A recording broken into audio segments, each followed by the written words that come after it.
Hello everyone, welcome back to another episode of Leo Interviews. Today it's our first podcast on Riverside. Let's go. Here with us on the Riverside, I don't know, that just sounded cool to say. Here with us on Riverside is Justin Colby. What is up, Leo? How are you, bud? I'm good. How about you? I'm doing fantastic. I just interviewed this really cool 11-year-old on my podcast, The Entrepreneur DNA. And I'll tell you, that kid was pretty cool. Yeah, I have zero idea who that was. I'm assuming you guys can find our podcast on YouTube, Instagram, Spotify, podcast app. I don't know, wherever. If you're already following Justin Colby, wherever you get your podcast from him, you can probably find our podcast coming out soon in a week or two. But yeah, so you ready to go ahead dive into I am Anyway. ready when you are, my friend. Okay, well, let's go ahead and dive into this amazing podcast on Riverside. I don't know, this just seems like an amazing website. Thank you, Riverside. And let's go ahead and get into it. So, go ahead and tell us a little bit about you. Well, I've been an entrepreneur for 23 years. And what that means, depending upon the listener, is I've owned my own business since the day I graduated college. I graduated UCLA and went directly into door-to-door sales, which is a very tough business. And from there, I learned a skill set of sales that then launched my real estate career. And I've been in real estate, investing in real estate now since 2007. So almost 20 years of real estate investing. Wow, that is quite awesome. Everyone, give it up for Justin Colby. Oh, thank you so much. Yes, the audience loves you. They love you, I'm assuming. Yeah. Wow, I love Riverside. I will always record here. Anyway, wow. So 20 years. Yeah, Yeah, 20 wow. years. That's And longer now than my me. bigger passion is really leading and building the people who build the businesses. And so businesses are very difficult. And so my point is to help them grow themselves and connect with other entrepreneurs to have resources that they need to build really good, profitable businesses. So pretty much, you're a guy who it's basically you're that guy who knows the guy that can help that person that's asking you, pretty much. That's exactly right. I'm glad that you understood that. Thank you. Yeah. You know, to be honest, I probably would not have understood that just because I got peanut brain up here. I only process food, sugar, dopamine, and chess. So I probably would not have understood that, but thankfully Well, I did. you did. And let me offer you a suggestion. Watch what you say about yourself because you are always listening. So whatever I say about myself, I am always listening. So I always want to tell myself the positive affirmations, right? I am Hmm. smart. I am strong. I am healthy. I can do this. So just always remember that, Leo. Thank you. Thank you. Yeah. Yeah. What was your biggest challenge when doing the door-to-door jobs, and how did you overcome it? The biggest challenge, well, literally at one point was the cold in Boston. I was in Mm. Boston door to door in the winter. And so the only way to overcome that was to try to wear as much clothes as possible and try to stay in the office as long as possible so I didn't have to go outside to knock the next door. But barring the weather challenge of Boston in the winter, the biggest challenge in the space of door to door is hearing no, getting rejected over and over and over again. Our job was to try to knock at least 100 doors a day. And so that essentially means, and the idea was I wanted to get one sale a day. So that means to get one sale, I had to go hear no 99 times every single day. And on a good day, I would get two sales, which means I had to hear no 98 times every single day. So the thing that hopefully I could teach your audience is hearing no is not a big deal. Keeping your head down and keep going is the big deal, because the you can never wear a championship with a clean jersey. You're going to hear no a lot. You're going to get doors slammed in your face. People aren't always going to love you, and that is actually okay, because it means you're going in the right direction to find the right people who do want what you have. Thank you.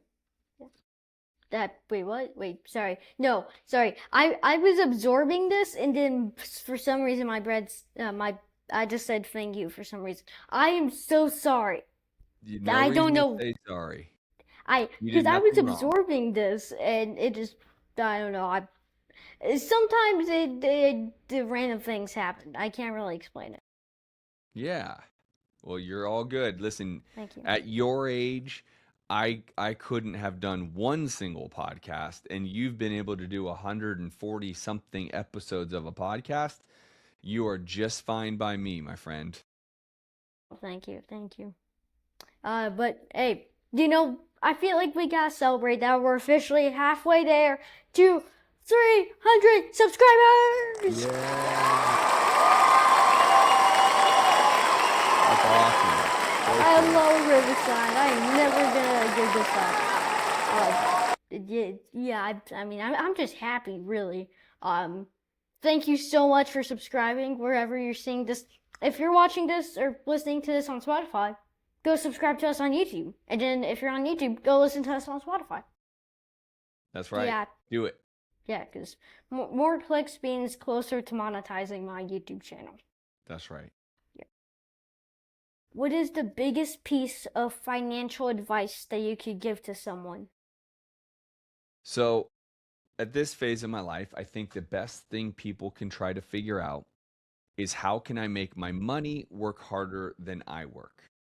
And so for me, I have found that to be in two different vehicles: multifamily apartment real estate and whole life insurance policies. Because in those two vehicles, my money can compound over and over and over again. And I have appreciation upside and I have tax benefits. And if I keep letting my money compound, one day I will wake up and my money will be making me more money than I'm currently making as I work. And so if people could really understand that, they always have to make money. They always have to go to work, they always have to do something to make money. But how they use their money should allow the money to work harder for them than they're actually working for their money. And if you can get in line with that, then you're ultimately going to have everything people want, which is financial freedom, control, time, money, uh, accomplishment, and honestly, happiness. At my age, I think I do everything now to make sure it's in alignment with me being happy. Am I the richest guy on the planet? No. But am I happy? Yes. Right. And so if it's not in alignment with creating happiness around what I'm doing, then I don't want to do it. And if I can have my money work harder than I'm working, it gives me choices. And that makes me happy. I have options. That makes me happy. I have financial freedom. That makes me happy. Right. So everything has to line up in that. And for me, using your money to effectively compound and let it work harder, that's the best advice I can give you. And a lot of the um, money experts, literally the people that have been studying money and financially investing and things of that, the Ray Dalios and the Kevin O'Leary's and all these Shark Tank guys, they will tell you something that I really believe in is you need to have somewhere around $5 million liquid. And that means you can pull it anytime. If you need $1 million today, you can pull that $1 million. And the reason being is because if you put your money in a very safe, very secure T-bill, it essentially you're going to make somewhere around 4% on your money every single year. And if you have $10 million, you're going to be making $400,000 a year. And at that point, you're financially protecting your family. You may not be the richest person in the world, but you've protected your family, and that is really important. Wow. I love what you said there, making the money work for you rather than you working for the money, or just money works harder for you than you work harder for the money. That's right. Yeah. And speaking of Shark Tank, in the biggest sharks, I guess, out there, we're gonna have one of the first ever sharks from Shark Tank, Kevin Harrington, on our podcast. Wow, I love that. Congratulations. Thank you, thank you. Everyone, clap for me. That's all right.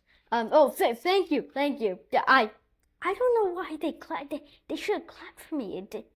Okay, it's fine. I understand. Well, as always, before we continue on with our final big questions, there is one thing that we need to tell people. That's that they can follow us on Instagram, listen to us on Spotify, and like and subscribe to us on YouTube. And also, while you're at it, go buy these Leo Interviews hats, available at leointerviews.com, depending when this video comes out, because I don't know when it's going to come out. We're trying to somehow buy a multitude of these. It may take up to maybe half a year and a half. I'm sorry. I don't know. Okay, we're trying to find. We need like just a clone gun to like clone this like times bajillion to Yeah, sell a bunch of yeah. these hats.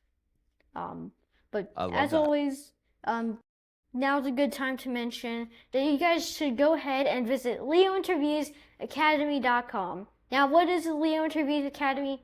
Well, Leo Interviews Academy is the Leo certified path to confidence and to make real world connections in life and good skills later on in life that your child may need. And to be honest, nowadays kids are on a screen, they're shy, they're hiding behind their parents' backs, and we don't want that. We want these kids to be outgoing. And so with a 14-day free trial and eventually then $97 that you will have to pay per month, it's just overall amazing. You get also bonus perks when you do purchase leointerviewsacademy.com, and the first 25 families to buy do get 20% off discount, so it's not too bad. But head on over to leointerviewsacademy.com. I'll see you guys on the flippity flop side. But we can't leave you hanging, so where can people find out more about you? If you just go over to Instagram, the Justin Colby, you can find out everything you want. Instagram, the Justin Colby. Perfect. That's amazing. So everyone go visit Justin Colby's website. He's been an amazing guest on today's podcast. And as always, are you ready for our top final questions? Yes, of course. Okay. Dramatic pause Justin did because I love doing that for no reason. Our first question is, what is your favorite color? My favorite color is blue. And why specifically blue I think like out of the 2.9999999 trillion colors? It really goes between blue and green. I like those colors a lot, and I think it was just one of those when I was a young boy, I liked the color blue, and now that I'm an adult, I like the color green because it's the color of money. I think it's called like seafoam blue or seafoam green, where it's like a mix between green and blue. I mean, there's also turquoise. Just a good suggestion if you like both equally. Yeah, yeah, that's good. I like that. That's a great idea. Thank you. Then on to our second big question. Drumroll, please.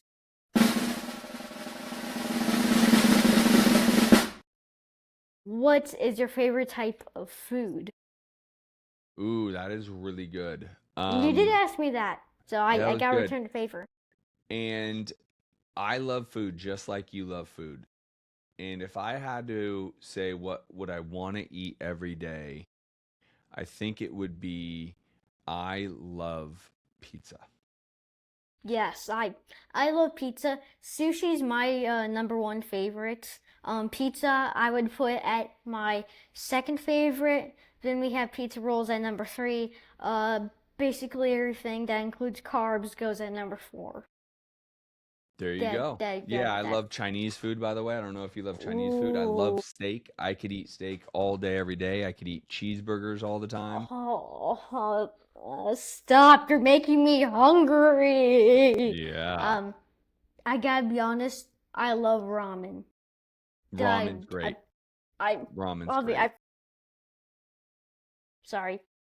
Oh, That's cause great.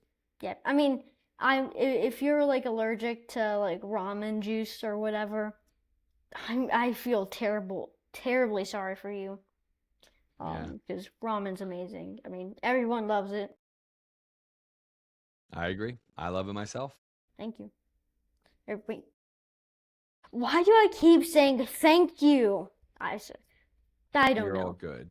Anyway, well, as always, for our final question, do you put the cereal or the milk first? I know it's a dumb question, but It's a whatever. great question. Thank Cereal you. first, then milk.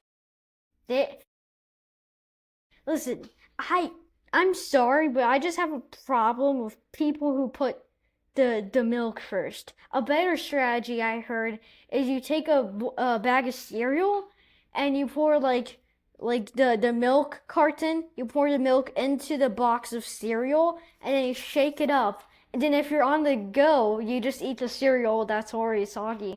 I don't know anyone who does that. That would be messy.